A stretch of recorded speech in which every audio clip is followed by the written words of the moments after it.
NOC ले जाना। मुझे अमित मेहता की बात और अंजना की लगाई हुई शर्त पर ताज्जुब हुआ। मैंने सरसरी जवाब देकर फोन बंद करना चाहा जब अमित मेहता ने कदरे बदली हुई आवाज में कहा, वो नरेश चंद्र के फार्म हाउस के अकब में वाकई गोदाम के अंडरग्राउंड हिस्से में छुपा बैठा है। क्या? तुम किसकी बात कर रहे हो? उसी चंडाल की जिसकी तुम्हें तलाश है, जो तुम्हारे निर्दोष पिता कबीर अहमद का कातिल है। तुम?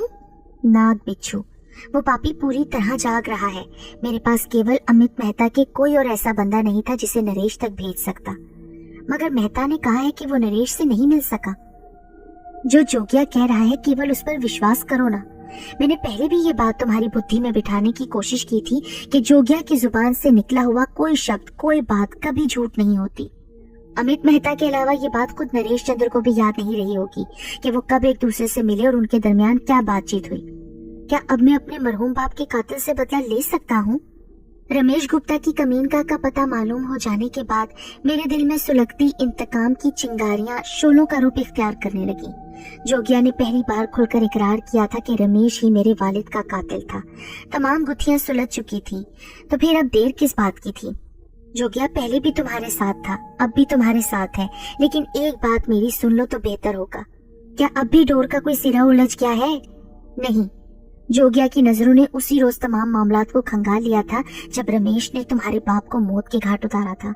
मुझे एक एक पल की खबर थी कि कौन क्या कर रहा है, कौन क्या चाल चल रहा है, और तुम जानबूझकर ढील देते रहे। धीरज से काम लो बालक। भाग में जो लिख दिया गया वो अवश्य पूरा होता है। ऊपर वाले की मर्जी के आगे मंच की शक्ति किसी काम नहीं आती। जो मनमानी करते हैं उन्हें उसकी कठिन सजा भी भोगनी पड़ती है। तो मुझसे क्या बात मनवाना चाहते हो जोगिया? तुमने अभी तक जोगिया से ये नहीं पूछा कि वो तुम्हारी सहायता क्यों कर रहा है? मैं दरमियान में ना आ जाता तो तुम्हारा खेल उसी समय पलट जाता दानिश, जब तुमने रूपनगर में जरगाम की आत्मा से बात की थी। रमेश अगर जरगाम की जुबान बंदी कर सकता था तो तुम्हें भी अपने रास्ते से हटा सकता था। सारी भाग दौड़, सारी उछल कूद उसी पल खत्म हो जाती। तो मुझे क्या बावर कराना चाहते हो जोगिया? केवल एक बात गिरा में बांध लो दानिश, तुम्हारी सारी उथल पुथल खत्म हो जाएगी।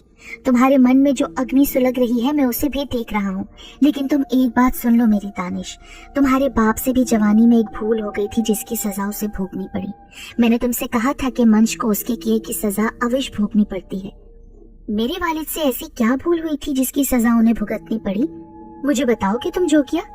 मैं ये जरूर जानना चाहूंगा कि वो क्या भूल थी जिसकी सजा इतनी अजियतनाक शक्ल में दी गई। और रमेश गुप्ता का मेरे मरहूम वालिद की इस भूल से क्या ताल्लुक था? तुम फिर भटकने लगे हो दानिश। भूल चूक केवल मंच से ही होती है। अगर ऐसा ना होता तो फिर मंच ना होता, उसे फरिश्तों के नाम से याद किया जाता, जो केवल अपने परमात्मा के हुक्म के अनुसार रात दिन उसकी पूजा में लगे रहते हैं। बंद करो जोगिया, बंद कर दो तुम अपना ये भाषण। तुमने मेरे ऊपर जो एहसानात किए हैं वो बेशुमार हैं। मैं तुम्हें जिंदगी की आखिरी सांसों तक याद रखूंगा, लेकिन इस वक्त मैं किसी हिसाब किताब के चक्कर में नहीं उलझना चाहता। मैंने तुमसे सिर्फ रमेश गुप्ता के बारे में पूछा था। क्या अब मैं इस पोजीशन में हूँ कि उसके गंदे खून से अपने भड़कते इंतकाम के शोलों को सर्द कर सकूं?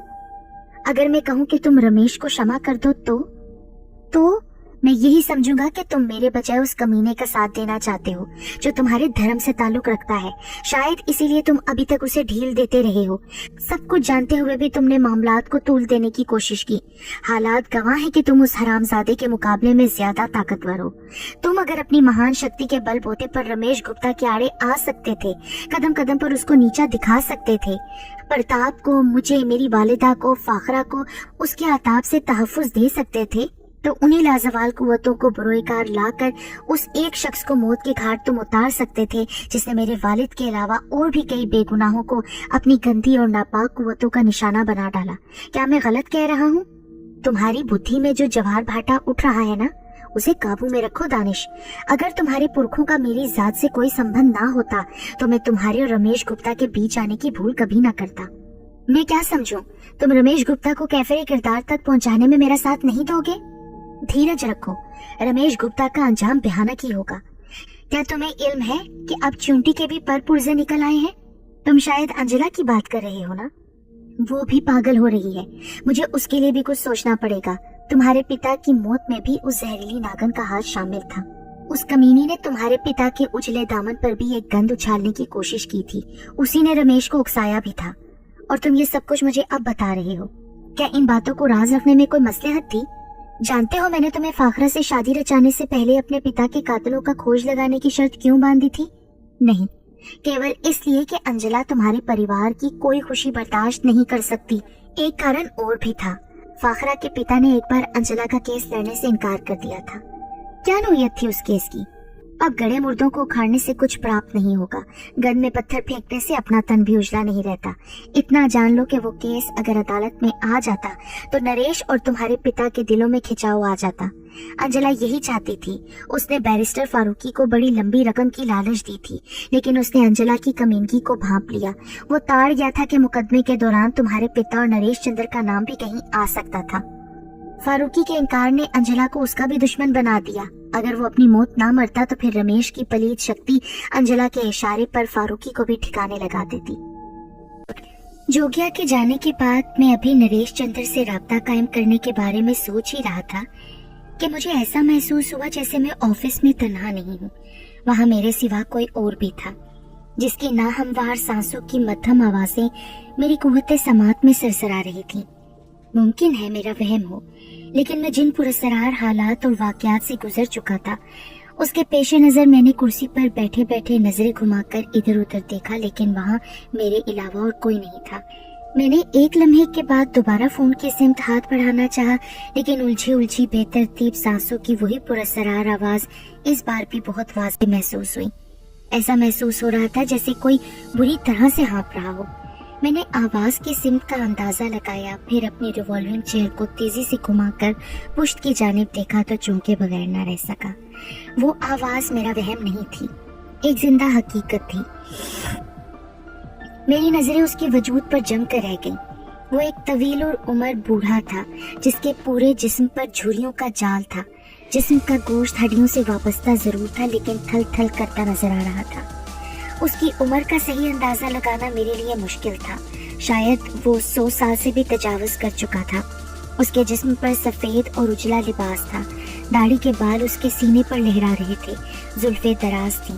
उसके चेहरे पर एक अजीब सा ठहराव था। उसकी तेज रोशन आंखें थीं। वो मेरे ऑफिस में पुश्त की सिम खुलने वाली खिड़की की दीवार से टेक लगाए बैठा इस तरह हाँप रहा था जैसे कोई लंबी मुसाफत तय करके आया हो।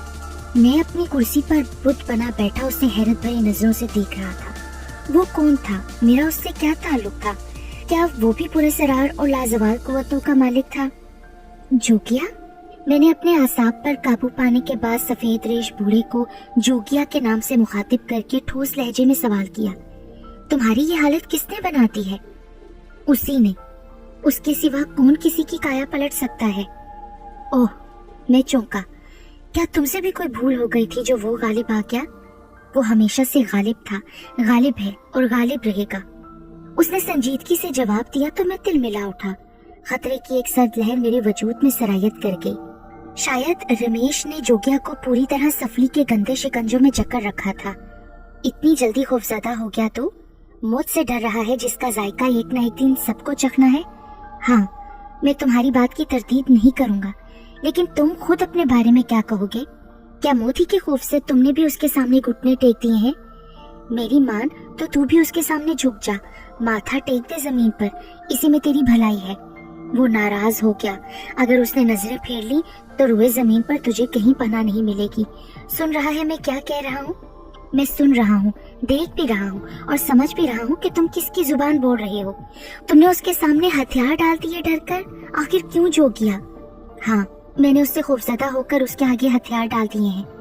मुझे पहले ही शुबा था जोगिया, तुम शायद जिंदगी बचाने की खातिर मेरे दुश्मनों के साथ मिल गए हो। अंजला ने तुम्हें भी कोई पुरफरेब ख्वाब दिखाया होगा, कोई ऐसा सब्ज बाग जिसे देखकर तुम्हारी राल टपक पड़ी। घटिया बातों से परहेज कर बदबख्त, सारी धन दौलत और किस्से कहानियों को ठोकर मारकर तू भी मेरा हाथ थाम ले, मगर एक शर्त होगी, फिर कभी पीछे पलट कर ना देखना। और उसे भी भूल जाऊं जो मेरे बेगुनाह बाप का कातिल है। तुम, रमेश गुप्ता और अंजला सभी एक थैली के चट्टे बट्टे थे जो आपस में मिल गए, लेकिन मैं जब तक अपने इंतकाम की आग को अपने वालिद के कातिलों के खून से बुझा न लूं, सुकून का एक लम्हा भी अपने ऊपर हराम समझता हूँ, और ये मेरा आखिरी फैसला है। उस बूढ़े ने मेरा जवाब सुनकर एक फलक शगाफ कहकहा लगाया। अपना उल्लू सीधा करने की खातिर तू भी आम लोगों की तरह हराम और हलाल के चक्कर में उलझ गया। ऊंचे सुरों में बोल रहा है जो उसे पसंद नहीं। जाने किसकी बात कर रहा है, क्या बक रहा है। मैं बकवास नहीं कर रहा, उसी रमेश गुप्ता और अंजला की बात कर रहा हूँ जिन्होंने तुम्हें भी अपने रंग में रंग लिया है। सांप गुजर गया, तू अभी तक लाठी पीट रहा है। अंदर से कुछ और है, ऊपर से कुछ और। किससे दिल लगी कर रहा है, मुझसे या ऊपर वाले से? जोगिया, मैं गुस्से में बल खाता उठ खड़ा हुआ। उससे सांप गुजर जाने वाली बात शायद मेरे वालिद की पुरस्कार मौत से मंसूब की थी, या फिर इशारों कनाइयों में ये बताना चाहता था कि रमेश ने वो ठिकाना बदल दिया है जहाँ वो अब तक छुपा बैठा था। मेरे अंदर सुलगते आतिश फिशा में उथल पुथल शुरू हो गई। मैंने बूढ़े को कहर आलूद नजरों से घूर कर कहा, मैं समझ रहा हूँ कि तुमने ये रूप क्यों इख्तियार किया है, लेकिन अब तुम्हें अपने मकरू और नापाक इरादों में कामयाबी नहीं होगी। बेहतर होगा कि तुम मेरे और रमेश के रास्ते से अलहदा हो जाओ। चुप हो जा अकल के अंधे, जुबान को लगाम दे। तेरे अंदर जो आग भड़क रही है उसे ठंडा करने की कोशिश कर। तो जिसका नाम बार बार जुबान पर ला रहा है, उसने भी तुझसे यही कहा था कि सब कुछ ऊपर वाले के हाथ सौंप दे, वही इंसाफ करने वाला है। तुम वो नहीं हो जो मैं तुम्हें समझ रहा हूँ? अपने गिरेबान में भी झांक कर देख ले, तू भी बार बार सांप की तरह केंचली बदल रहा है। तो क्या तुम जोगिया नहीं हो? तू नामों के चक्कर में फिर से पड़ गया। नामों में क्या धरा है? जो सीधा रास्ता अपना ले वही मंजिल तक पहुंच सकता है, बाकी सब फरेब है। और क्या जानना चाहता है? जिस कदर मिल जाए उसी पर गुजारा करने की आदत डाल ले। 2 और 2 4 के हिसाब में उलझ गया तो फिर भटक जाएगा। जो सीधा रास्ता इख्तियार करते हैं ऊपर वाला उन्हें कभी निराश नहीं करता। सुन रहा है ना मेरी बात? बूढ़े ने जोगिया का कहा हुआ जुमला दोहराया तो मेरे दिल की धड़कनें और तेज हो गईं।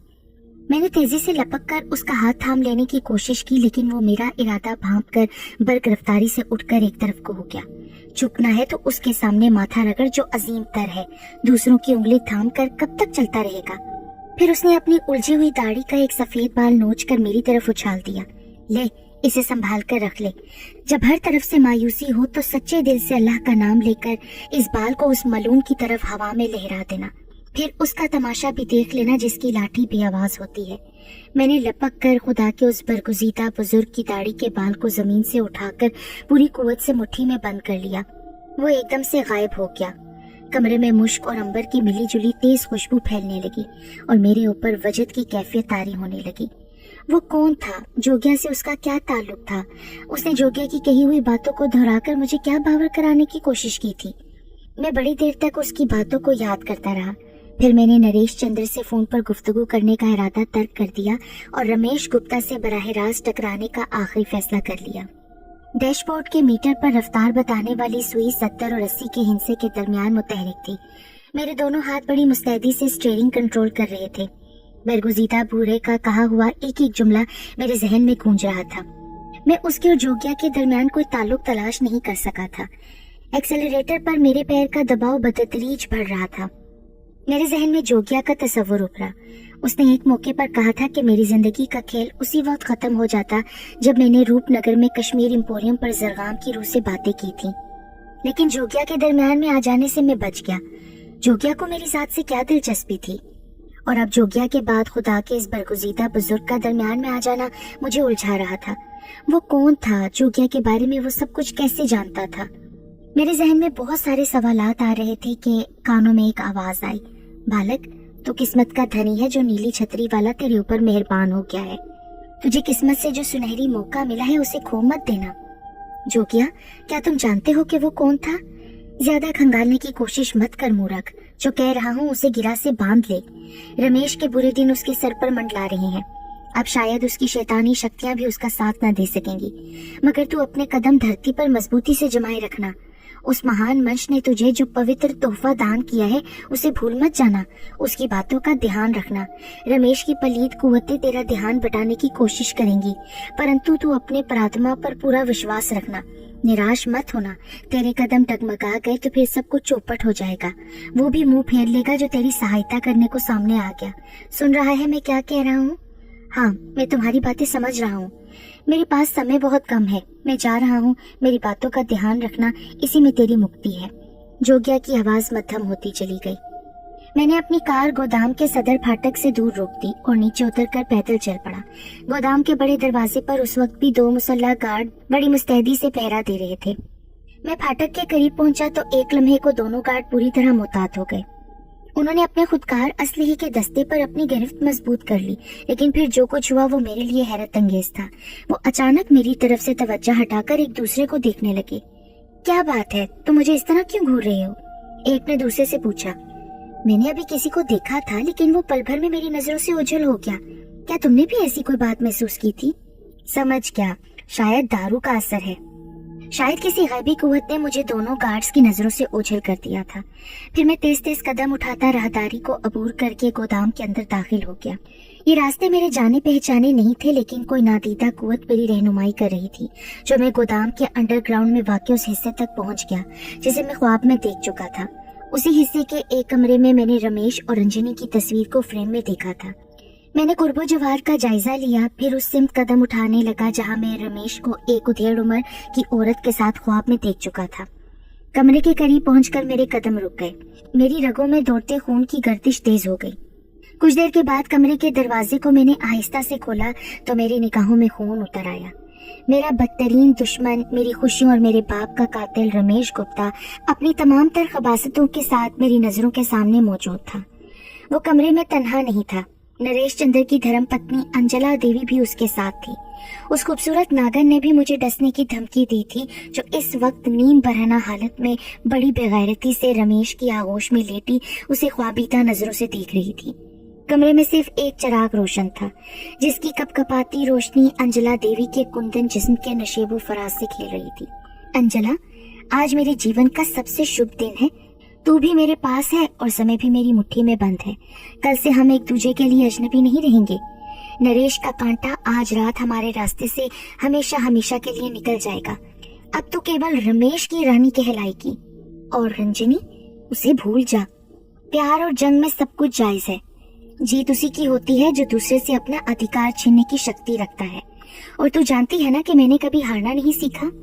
मेरी बात अब ध्यान से सुन। मैंने तेरे और रंजनी के कारण बड़े पापड़ बेले हैं, बड़ी तपस्या की है, बड़े दुख झेले हैं, परंतु आज तुझे मेरे कारण, अपने प्रेमी के कारण कुछ बलिदान देना होगा। क्या तू मेरी आज्ञा का आंख बंद करके पालन करेगी? हाँ, तुम जो भी कहोगे रमेश, मैं वो सब कुछ करूंगी। मैं तुझे राख की एक चुटकी दूंगा। तुझे वो राख दबा के उस शीशी में डालनी होगी जो नरेश को दी जा रही है। तुझे किसी बात की चिंता करने की जरूरत नहीं है। पहले भी वही होता रहा है जो रमेश ने चाहा, अब भी वैसा होगा जो मेरा मन चाहेगा। धरती की कोई शक्ति मेरी विधियां, मेरे जंतर मंतर का तोड़ नहीं कर सकती। कानून के रखवाले फिर टापते रह जाएंगे। नरेश की मौत का खोज भी कोई नहीं लगा सकेगा। उसका क्रियाक्रम हो जाने के बाद सब कुछ तेरा हो जाएगा। तू रानी से महारानी हो जाएगी। समझ रही है ना मेरी चाल? हाँ, लेकिन रंजनी? अंजला की जुबान पर दोबारा रंजनी का नाम उभरा तो रमेश की आंखों के ढीले सुर्ख अंगारों की मानी दहकने लगे। फिर उसने कुछ पढ़कर अंजला के चेहरे पर फूंक मारी, फिर दुरुस्त अंदाज में बोला, अब रंजनी का नाम तेरी जुबान पर कभी नहीं आएगा। मैंने उसे उसके बालक की आत्मा से मिला दिया है। उसने देवी देवताओं से यही प्रार्थना की थी, जिसे पूरा करने के बाद मैंने उसे भी जीवन की कैद से आजाद कर दिया। कान खोलकर सुन ले, रंजनी के शरीर और आत्मा का संबंध टूट चुका है। वो परलोक सुधार चुकी है।